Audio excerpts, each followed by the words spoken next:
To make this gift of homemade almond biscuits needs very few ingredients. I'm going to show them to you, but not in detail. But don't worry, because the full instructions come right at the end.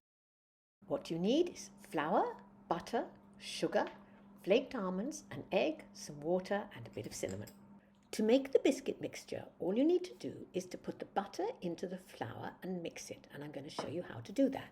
You need to rub the butter into the flour with your hands, and you carry on till there are no lumps. Then you add the sugar and the cinnamon, keep on mixing, and then you're ready to add some liquid. You need a yolk of an egg and a few tablespoons of water. So here I am separating the egg from the white, and you're going to use the white later on. Now the next thing to do is to add the water to the yolk, mixing it well, and pour that into the dry ingredients. Then all you need to do is mix it together until it forms a ball. Cover the ball with some cling film. This is to stop the rolling pin from sticking. Press it down and then gently start rolling it, going to each side to make it even. Now you're going to carry on until it's quite thin.